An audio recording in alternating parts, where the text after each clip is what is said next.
இந்தியாவில் புகழ்பெற்ற நாவல் ஆசிரியர் ஆர்கே நாராயணன்.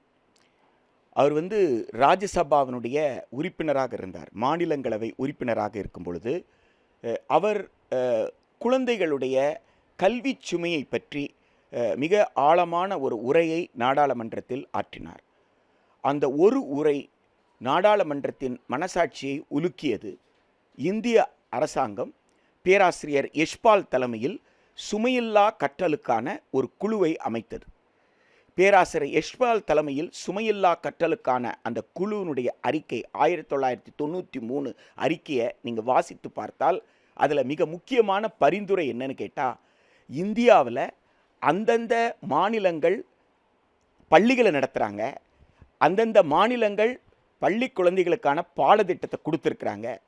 எனவே பல்வேறு மாநிலங்களில் இருக்கக்கூடிய மத்திய இடைநிலை கல்வி வாரிய பள்ளிகள், சிபிஎஸ்இ பள்ளிகள் அந்தந்த மாநில பாடத்திட்ட பள்ளிகளாக மாறிவிட வேண்டும்.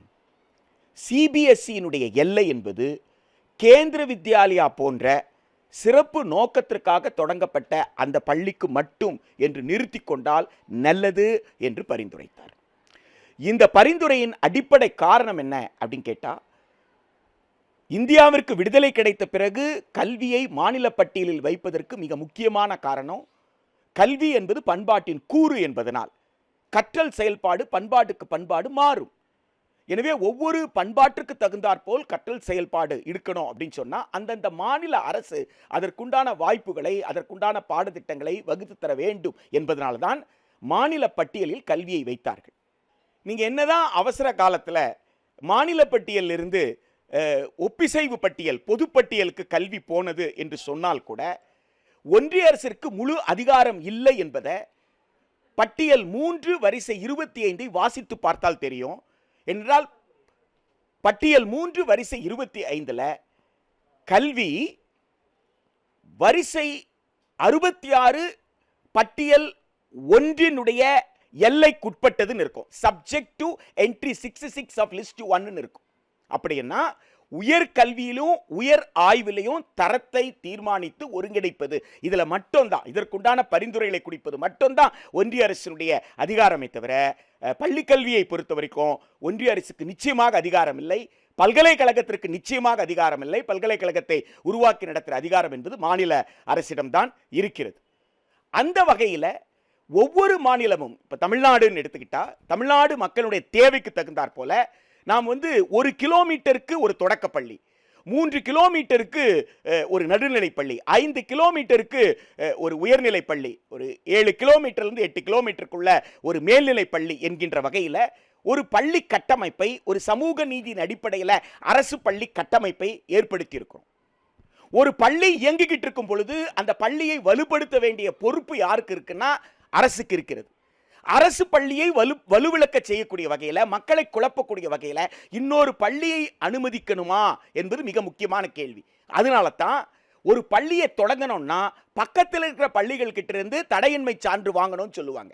தமிழ்நாடு அரசின் கீழ் இருக்கிற பள்ளிகள்லேயே அந்த அங்கீகாரத்தை பெறுவதற்கு ஒரு பள்ளியை தொடங்கினா கூட மற்ற பள்ளிகளிடம் தடையின்மை சான்று வாங்கணும். என்றால் ஒரு பகுதியில் இருக்கிற மக்கள் தொகை, அந்த மக்கள் தொகையில் அடிப்படையில் அந்த எத்தனை குழந்தைகள், அந்த குழந்தைகளுக்கு தேவையான எண்ணிக்கையில் பள்ளி இருக்கா இல்லையா, பள்ளி இல்லை என்று சொன்னால்தான் புதிய பள்ளியை தொடங்கணுமே தவிர, ஏற்கனவே ஒரு பள்ளி இயங்கிக்கிட்டு இருக்குன்னா அந்த பள்ளியை நீங்கள் சீர்குலைக்கிற வைக்கல இன்னொரு பள்ளியை தொடங்கக்கூடாது என்பதுதான் விதி. இது உலகம் முழுக்க பின்பற்றக்கூடியது தான்.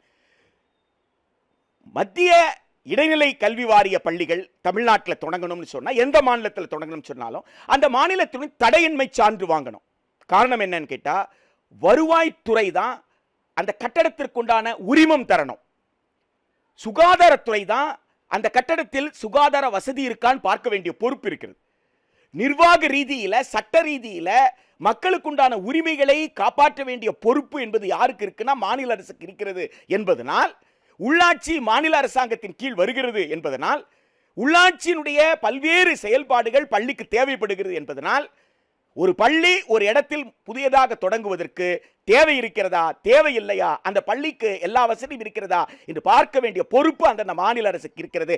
அந்த அடிப்படையில் தான் தடையின்மை சான்றிதழ் என்பது அந்த மாநில பள்ளிக்கல்வித்துறையிலிருந்து பெற வேண்டும். சிபிஎஸ்இ, ஐசிஎஸ்இ எந்த பள்ளியை தொடங்கினாலும் என்கின்ற விதி இருக்கிறது. அந்த விதியை தளர்ப்பது என்பது ஒன்றிய அரசு திட்டமிட்டு மாநிலம் என்ற ஒரு அமைப்பே இல்லாமல் செய்யும் நோக்கத்தை நோக்கி செல்கிறது அல்லவா? அதனுடைய கூறாகத்தான் நீங்க சிபிஎஸ்இ பள்ளிகள் இனிமேல் தடையின்மை சான்றிதழ் மாநில அரசிடம் பெற வேண்டியது இல்லை என்று சொல்லக்கூடிய இந்த சமீபத்திய உத்தரவை நீங்க பார்க்கணும். ஒன்றிய அரசை பொறுத்த வரைக்கும் இது கூட்டாட்சி தத்துவத்தின் அடிப்படையில் ஒன்றியத்தில் ஒரு ஆட்சி, மாநிலத்தில் ஒரு ஆட்சி என்பதை அவர்கள் அங்கீகரிக்க மறுக்கிறார்கள். இந்திய அரசமைப்பு சட்டத்தை ஏற்க மறுக்கிறார்கள்.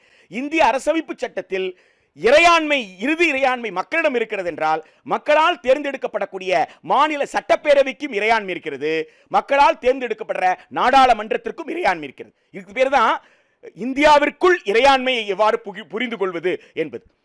இறையாண்மை பகிர்வில், அதிகார பகிர்வில் அரசமைப்பு சட்டத்தின் கூறு 246 ஒன்றிய அரசுக்கு உண்டான அதிகாரத்தையும் மாநில அரசுக்கு இருக்கிற அதிகாரத்தையும் பகிர்ந்து கொடுத்திருக்கு. டிவிஷன் ஆஃப் பவர்ஸ் அப்படின்னு சொல்றோம். எனவே மாநில அரசு தன் அதிகாரத்திற்குட்பட்டு தான் நிறைவேற்ற வேண்டிய கடமை, பொறுப்பு இருக்கிறது.